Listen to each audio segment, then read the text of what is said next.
You're listening to the 412 podcast from FBC Mustang in Mustang, Oklahoma, where we take you behind the scenes as we equip the saints for the work of the ministry. I'm Jeremy Davis, your host. Let's get started. What is it that you're looking forward to the most? Great chance to get to know people better. It is an absolute madhouse. I try to find a place with good salads. So 3 sermons a day. I never did youth ministry, mainly because I'm scared. It feels good up here. We run to the woods thinking, Lord, take my life. I'm done. Often how I prepare my own heart. I'm looking and reading and thinking. We had students in the room, 6th through 12th graders, singing at the top of their lungs the doxology. The engine that is pulling the train should be truth. I like it. I like it too. Okay. Welcome to the 412 podcast. Welcome to a brand new year. Welcome to the brand new John Brewer written and inspired intro song. That was excellent, by the way, John Brewer. And we want to say welcome to a few new staff members here at FBC Mustang. So welcome to the show, Olivia Travis and J.R. Osmus. Thank you. Thank you for having us. I'm glad you guys are here. Okay, so today is all about new things because it is a new year. It's 2025, and we've kind of refreshed the podcast. So new cover art, and Olivia, excellent job on the cover art. Thank you so much. Thank you. So how was everybody's end of the year? You guys have a good Christmas, good New Year? It was great. Yeah, it was awesome. Very good. Yeah, I went to Branson with my family.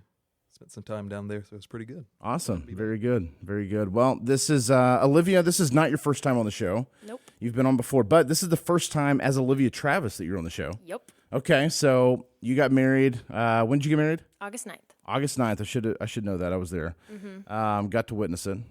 Beautiful wedding, by the way. Thank you. It was a lot of work. Yes. Braden's very lucky. Very fortunate. Well, welcome as officially Miss Travis, Mrs. Travis, instead of Miss Downing as you were previously. Okay, so you guys are newer on staff. I want to highlight the fact that we've got some new support staff. You guys have been here for a little while now. JR, when did you start on staff?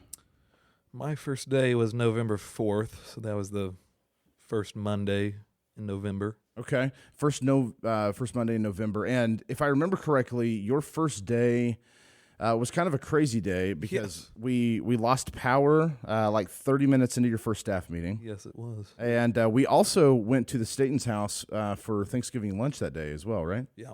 Okay, so that was both a wonderful first day and kind of a hard way to start the first day when you have no electricity in the building. Oh, for sure. Jeff told me he was going to haze me. I didn't think it was going to be that quick. Yeah, that's right. Well, Jeff is good at hazing the new guys. So, okay, so JR, what is your title? What do you do here? I'm the director of media here. Director of media, and more importantly, probably the most important thing you do is you are now the producer of this podcast. That's correct. Yeah, so all the mixing and all the editing and the publishing and all of that, JR is responsible for it. So I just get to come in and talk and be a part of it, but he's doing all the real work, and we're very grateful for that. I know the listeners are as well. Olivia, what do you do here? Well, my official title is Communications Director, but Yeah. my job entails a lot more than just that. Yeah. So Communications Director could be anything from helping to maintain the website to running the newsletter and anything of that degree. That's half my job. And then the other half, I work with John Brewer. I'm the admin assistant for the worship ministry, and I do all kinds of stuff, anything from like adult choir related stuff for the band, for Passion, and anything in between. Yeah. So these are two jobs that I think people do not realize how critically important they are. And they help everybody, whether they realize it or not. So the average church member may not even realize the way that your ministry is affecting them. But I want them to know that you guys both have a great ministry here, a very important ministry here, and we would really struggle to function day to day without both of you. So just kind of to give some general ideas of what that looks like. JR, how many people would you say are volunteering, working sound, working lyrics, our streaming in the streaming room. Just Sunday to Sunday. How many people would you say are volunteering to do that? Yeah, for sure. On a weekly basis, we have, including myself, about 8 people. Okay, here. so that's during the service. During the service. Now, that's not the total amount of team members we have. Okay, total amount of team members. About how many do you think? Total amount. Ooh. When I looked at Planning Center, I think I remember about 15. 15. that Okay. have done something back here. Yeah, excellent. And Olivia, your husband is one of them, right? Mm-hmm. Yeah, he works back here. Okay, so on a Sunday, you don't think about this room that we're actually recording in, but it's our streaming room. I'm looking at 5 chairs right here, 6 chairs that are all doing something, functioning, keeping things going on Sunday morning. And then you'll see 2 guys out in the sound booth, one running lyrics, one running sound for the house. All of those things keep our services going on the tech side of things, to include streaming online, the sound in the room that you hear, lighting that's going on, all of those things. And they're all very, very important to our Sunday morning. And, of course, there's a lot more that you do throughout the week as well. We can get into some of that later. For Olivia, you are building a lot of or all of the emails that go out for our newsletters during the week. There's a lot of the stuff that goes into the bulletin that you're a part of. All of our slides on Sunday mornings that the people are seeing up there, that's all stuff that comes directly from your computer. And so these are all things that we need each week, things that are very helpful for all of us. And for both of you, your jobs spread out and touch a lot of different ministry areas. And I think that most people don't even realize that that's there. But before we get into more of those details, let's learn a little bit more about you guys. Because you're support staff and a little bit more behind the scenes, I wanted to give you guys the opportunity to kind of be known a little bit by our church family and let them hear from you and know a little bit of your heart. So, Olivia, we'll start with you. You've been here a while, but tell us, where are you from? Where did you grow up? How long have you been here at First Mustang? Absolutely. So I was actually born in Lawton, Oklahoma, and my family moved to Mustang when I was 4, maybe. Okay. So I grew up in Mustang and have attended First Baptist Mustang virtually my whole life, which is super awesome. It's just been a really awesome and amazing transition from being a congregation member to being now a congregation member and someone on staff. Yeah. You enjoy working in the office every day? Absolutely. It's amazing. Yeah. It's a lot of fun. It is. Yeah, it's nice to be here and see just ministry behind the scenes, things that go on day to day.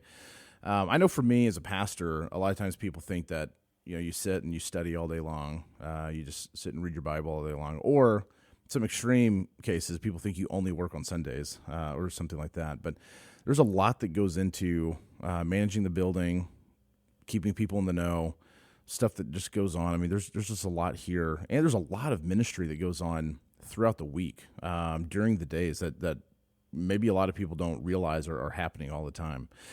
Okay, so JR, where are you from? And you are not from Mustang, so we'll just preface that by saying you've already mentioned that you started on November 1st, and that is when you came to First Mustang. So tell us a little bit, where are you from? Kind of what's your background? I was actually born here in Oklahoma City, the South Side, and I've lived in the same house for 20 years now. Grew up at Graceway Baptist Church, which I will jump in here. So that is my father-in-law's church. My wife Chelsea grew up at that church, and we were sitting at the house, and she said, "What is the new media guy's name?" This is one random afternoon, and I said his name is John, and you go by JR for John Riley. And she goes, "What's his last name?" And I said, I have no idea. And so we were trying to figure it out. And turns out John Riley Osmus was the baby she babysat for years when you were really young. And she knows your whole family. So what a small world. Yes, for sure. Incredible. But I'll let you continue. No, you're good. So I was there from birth till about kindergarten. And then we moved to Capitol Hill Baptist Church. And I've been there until moving here. Yeah. I started serving on the media team there when I was in 6th grade. Okay. And back then I just did camera control. And we didn't have a production studio like we do here. It was just a simple front of house audio, front of house video output on the screens, lighting, and then simple camera setup for streaming to our homebound folks or those who just can't make it. Yeah. After COVID happened, there were a lot of people that left or didn't come back for a while for different reasons. And our worship pastor at the time asked me if I would just help him out with most of the planning and setup for each Sunday. So that kind of threw me into the role of an unpaid technical director. Mm-hmm. I grew in that role. I grew for the next 4 years learning the ins and outs of our system at Capitol Hill and the in and outs of the system in general. And around that time, my junior year in high school, that was 2020, COVID, the school that I went to, I started volunteering in our chapel services, in our big elementary production, stuff like that. So Yeah. I've had experience in AVL and media for a little while now. And then at the beginning of this year, in January, our church went to CrossCon, which our church also goes to. It's great. After I got home from that, just learned a lot, really thinking about where the Lord wanted me in my life, and felt that God was calling me somewhere else. Yeah. So it took about a year, honestly. I started applying for jobs in February. I didn't find out about this place until September. Okay. Which Olivia responded to me in like 10 minutes, and then she forwarded my information to... We needed help. We were Exactly. ready for ya. She forwarded my information to Pastor John, and he reached out to me. We had an interview over the phone. Yeah. And it was funny. At the end of that interview, he was like, well, next week on Thursday, if you want to come by and you can take a tour, there'll be a few other candidates there. Well, when I came in the next Thursday, there was no one else there but me. Yeah. Like, well, this looks promising. That is promising. Yeah.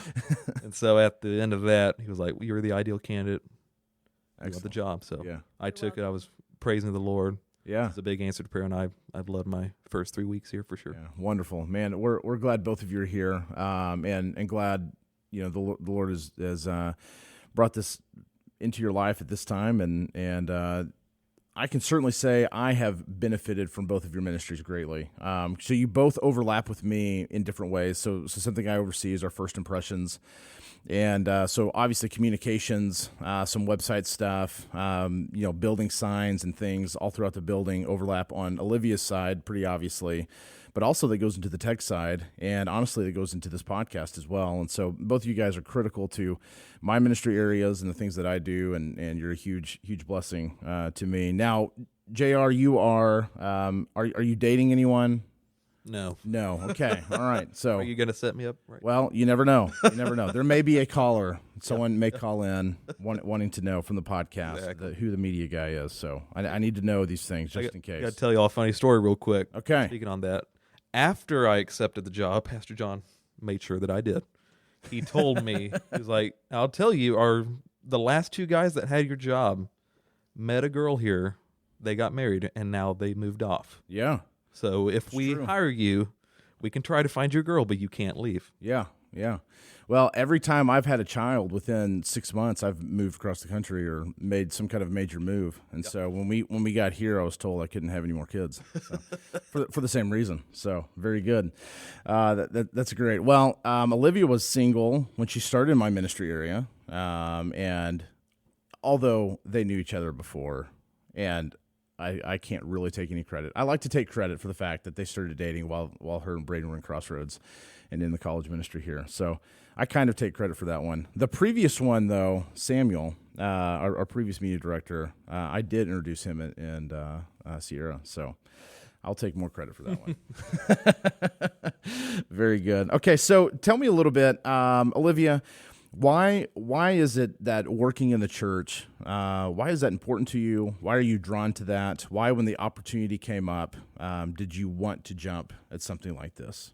I think first it's important to consider all the amazing ministries that I've been able to be a part of growing up in the church. Everything from Tap and Stomp, which is now Kinder and Kids Praise, and Passion, and being a part of the youth group, and into the young adults ministry. It was just really, really amazing to me. And the Lord used all those things as tools in my life to sanctify me and to draw me closer to Him. And so when the opportunity came up, it kind of came out of nowhere. It was a position that was previously filled by someone else, and she needed to return to her home and her kids and her husband. And John Brewer just called me on the phone one day and was like, hey, you should come in and interview this. And I just graduated college and was in the midst of all kinds of other interviews for jobs. And so it just really fell in my lap, and the Lord opened the door for me. And so since being here, I think my most favorite thing has been able to work in different ministry areas and being able to kind of give back and help serve not only the Lord, but also the Lord's people in all ministry areas, down to the littlest, to our 55-plus group. Yeah, absolutely. That's so good. I remember you kind of keeping me in the loop a little bit on your job search, and I was praying for your employment, hoping that the Lord would bring something about. I even called my dad, who works for a pretty big company here in the U.S. And around the world, and I was like, hey, I've got this girl in my college ministry. You need to hire her. She's awesome. I don't know what she would do for you, but whatever it is that you got, she's the one. So I'm so grateful that you're here and working with us. You add so much. JR, what about you? Why do you want to work in the church, and why is that important to you? Yeah, for sure. A little bit of a backstory. I wasn't saved until my junior year of high school, and I had wanted to work in a church before that. And the real reason for that is human praise. That's something that I struggled with a lot. I was always seeking human attention, seeking the approval of men, which, of course, the Bible goes directly against that. It says all glory should be given to God alone. Right. And by doing that, the human heart will feel satisfied with God's glory. Mm-hmm. But I didn't heed that. So after I was saved, that passion of mine serving in the church didn't go away, but rather it was converted to be the correct motivation and seeking God's glory, seeking to help the people of the church in the worship service and in the many ministries of the church. Yeah. So while my beginning motivations weren't right, they are correct now, and I've since then really enjoyed getting to serve the multi-generations that are in the church, from all the way from the babies ministries to the senior adults. And I just got back from Branson with the older adult group.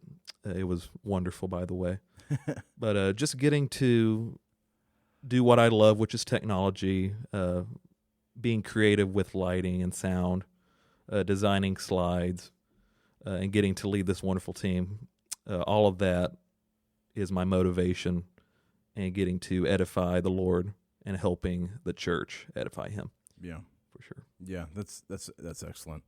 So tell us a little bit about what the average day for you looks like here in the office, JR. What does, you come in, we start the day at 8:30. Obviously Monday mornings we do staff meeting. So that aside, what does the average, Tuesday, Wednesday, Thursday look like for you here in the office? Yeah, for sure. So each morning I try to get here about 8 o'clock to do my Bible reading. The reason I do it here is because I cannot stay focused at home. I don't know why, but I enjoy doing it here in my office, kind of turn the lights out, turn the computer screen on so there's a little bit of light. I like it darker. So I'll do my Bible reading before the office hours start. Okay. On Mondays, I will make sure the microphones are all charged, not like 2 Sundays ago with the baptism one. But I will get those microphones charged, start looking at new lighting scenes for the week. On Tuesdays, I will receive the songs for this next Sunday and put those in ProPresenter, which is our iMag software image magnification. I will also send Planning Center requests out to my team, so they'll get those and be able to respond in a timely manner so I can see who's going to be here or who won't be here and can put someone else on the appropriate position. On Wednesdays, I will do some more lighting scene preparation and I will get ready for the Wednesday evening service, which in the sanctuary, the worship center, Jeff does his Bible study time. It's pretty simplistic in there, but he has some slides that I make for him. I will kind of passively watch over the youth center and what's going on in there and make sure everything is all right. They really do a good job of taking care of what they need, though. So, but if anything happens in an emergency, I will be available to help them out. The same goes with the Awana. They do a good job of taking care of themselves. But if anything needs to be done, I will more than happy to help there. So, and there's always other things that come up. There's always for sure a lot of random stuff. Like I know right now we're working on our lighting system in our worship center. Is original to the building, so that's 2005, 2006. So it's pretty dated now. So we're working on upgrading some of that stuff and working on that. I know you're involved there. So there's a lot that goes in there, and a lot day to day that people don't realize. Olivia, for you, average day in the office, what does it look like?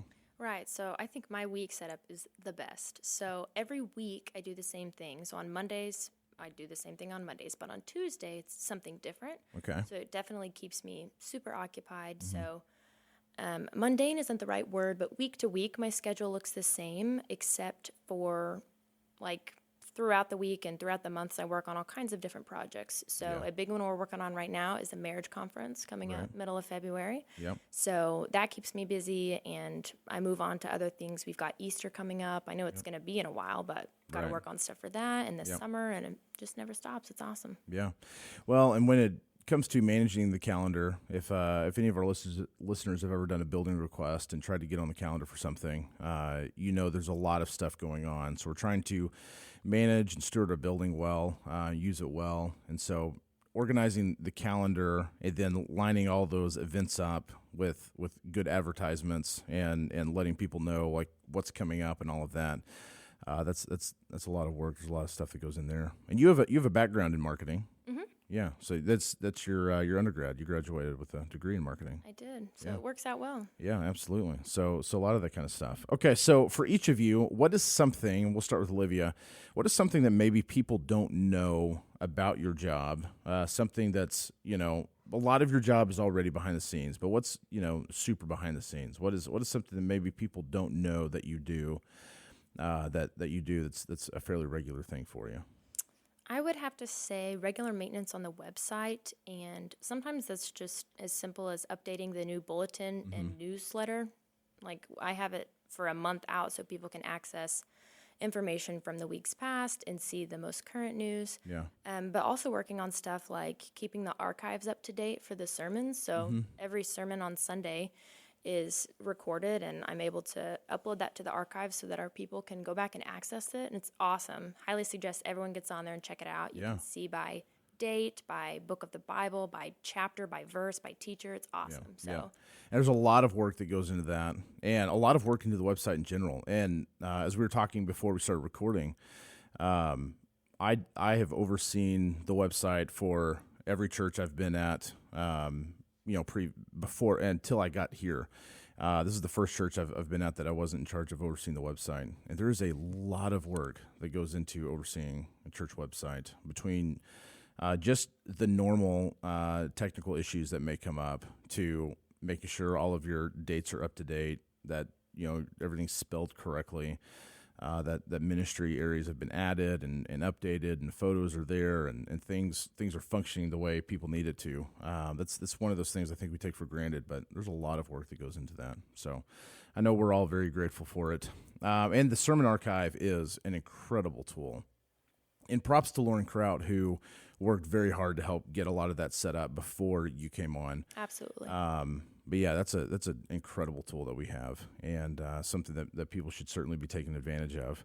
Okay, John Riley, what about you? What is something that you oversee that people may not even realize you're doing? Yeah, that is a hard one. We've kind of touched on what everyone knows I do as far as the regular AVL duties and the podcast now. Yeah.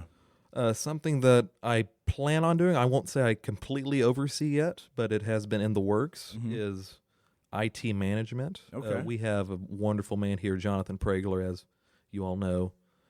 He serves on the praise team and the choir, but he also is the main guy that set up all the networking around this church. We don't pay an IT guy. That's technically my job now, although it's not in the title or the description. But he's done a really great job with setting all that up, and it works well. But again, he doesn't work here, so it's kind of been in the works, handing that off to me, letting me oversee that, and I will definitely use his help in the future for sure. But I won't say I do that all right now, but it is in the works, so that may be something that people don't know that I do. Mm-hmm. And in addition to that, looking at helping the office with computer management. Everyone uses laptops in here or an iMac, some sort of device, and they need to be secure. They need to be organized well. Storage capabilities need to be done well. So I've already been kind of helping in that direction, just the background. We have a shared drive that we all use. Some of us have our own folders. Some of us share folders to drop stuff in. So all of that stuff I've been trying to organize a little bit better and make that done right. But those are two things that one of them I do want to do more of. Networking, I don't really oversee that yet, but do want to get that under my umbrella. And the organization of network shared drives. That's kind of something that I'm starting to do right now. And then anytime I can't get my computer to print, for sure, you got to be there for that as well. Printers were the longest thing talked about in my certification. But that is part of my job description, just serving as media liaison for the entire church. Very good. Well, I am so grateful for both of you. I know our church is so grateful for both of you and all the behind the scenes ministry that you guys do. And as you know, this podcast is dedicated to giving people a behind the scenes look at ministry as we work to equip the saints for the work of the ministry. And you guys are a perfect example of that. So we're very grateful for it. Well, that's going to do it for this very first episode of 2025. I want to thank all of our listeners for joining us and being a part of the 412 podcast in this new year. Continue to stay tuned. We will have more episodes coming out shortly. I want to thank our new producer, Mr. J.R. Osmus, for helping us with the podcast as always. And listener, thank you for tuning in. We'll see you next time here on the 412 podcast. This podcast is made possible by the members of First Baptist Mustang. This podcast is produced by John Osmus, our Director of Media, artwork by Olivia Travis, Director of Communications, and music by Pastor John Brewer, Worship Pastor here at FBC Mustang. For more information about First Baptist Church in Mustang, you can go to fbcmustang.org. Thank you for joining us for another episode of the 412 podcast.